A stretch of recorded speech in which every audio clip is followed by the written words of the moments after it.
আমরা যখন মেয়েরা পরে বিয়ে করে যখন আসি, আমরা তো পরের ঘর থেকেই আসি।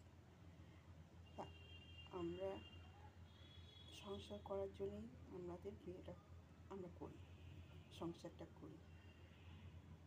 আমরা সবসময় চেষ্টা করব সবাইকে ঠিকঠাক ভালো রাখার চেষ্টা করব, তাই তো? যে এখানে ধরো আমি ধরে নিলাম কিছু কিছু মহিলা শাশুড়িদের এত অবহেলা করে, মানে শুনি তো আর ভাবি, তখন শুনি আর ভাবি। সত্যি কথা বলতে কি, আমার শাশুড়ি ছিলেন, আমার শাশুড়ি চলে গেছেন, এখন শ্বশুর হয়েছে। আমি একটা বউ হয়ে যেটুকু আমার সংসারে যা যা কাজ করার আমি যাবতীয় করতাম, আমার শাশুড়ি তো একটু সুগারের পেশেন্ট ছিলেন, উনি আগা করে একটু সুগারের মানে অসুস্থ ছিলেন। যাই হোক, এসে যখন বিয়ে করে এসে দেখি আমার শ্বশুর সবজি কেটে দিতেন, আমার শাশুড়ি রান্না করতেন। তারপরে যখন শাশুড়ি বেশি অসুস্থ হয়ে গেলো, তখন আমি রান্নার ইয়েটা আমি ধরলাম, আমি করতাম। আমি এটা অস্বীকার করবো না, হয়তো সবাই দেখোনি, কিন্তু আমি বলি, এটাকে আমি সবার কাছে স্বীকার করি। আমার শ্বশুর আমার শাশুড়িকে যেভাবে সেবা করেছে, আমি বউ হয়ে তত মানে সেবা করতে পারিনি। আমার সংসারে তখন মেয়ে আমার ছোটো ছিল, আমি এদিকটা সামলাতাম, কিন্তু আমার শাশুড়িকে যাবতীয় মানে করা, হ্যাঁ, ঘর মানে আমার শ্বশুর ঘরে থেকে আমার শাশুড়িকে প্রচণ্ড সেবা করেছে।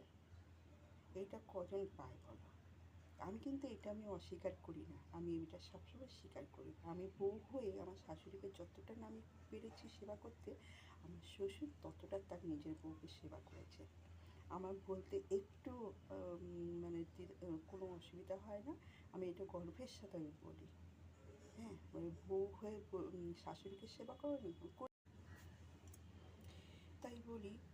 তো তোমরা এই যে হয়তো এরকম সবাই শ্বশুর পাবে না, সেই সেরকমভাবে শ্বশুরা সেবা করতে শাশুড়িকে পারে না। তোমরা অন্তত একটু শ্বশুর শাশুড়িকে সেবা করো। কেন বলো তো? এই জিনিসটা না উপরে তোলা থাকে।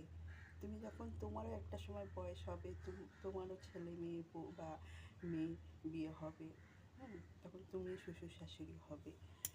সেই জন্যে তখন তোমার এই পাওনাটা থেকে যাবে, তাই। ঠিক, শাশুড়ি খারাপ হোক, শ্বশুর খারাপ হোক, তাতে কী আছে?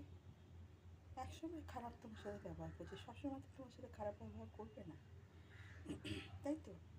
তা যখন তার প্রয়োজন হবে, তখন সেই প্রয়োজনটা তাকে, সেই জিনিসটা মাথায় রেখো না যে শাশুড়ি আমার সাথে বাজে ব্যবহার করেছে বলে আমি শাশুড়িকে সেবা করবো না, শাশুড়িকে দেখবো না, বা শ্বশুর আমার সাথে খারাপ ব্যবহার করেছে শ্বশুরকে দেখবো না, এটা কখনো করো না।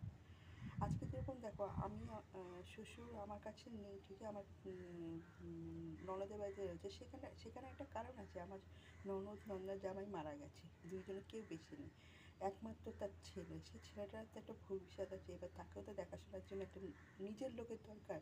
শ্বশুরকে ওখানেই আমরা রেখেছি। তাছাড়া আমার শ্বশুরকে যাতে কষ্ট না হয়, কাজের লোক রেখে দিয়েছি, সারাদিন সেই কাজের লোক দেখাশোনা করবে, বুঝেছো?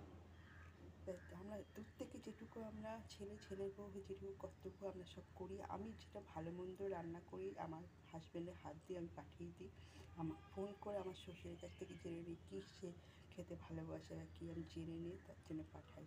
বা কোনো কিছু শ্বশুরের কিছু দরকার হলে আমি মার্কেট থেকে কিনে এনে পাঠিয়ে দিই।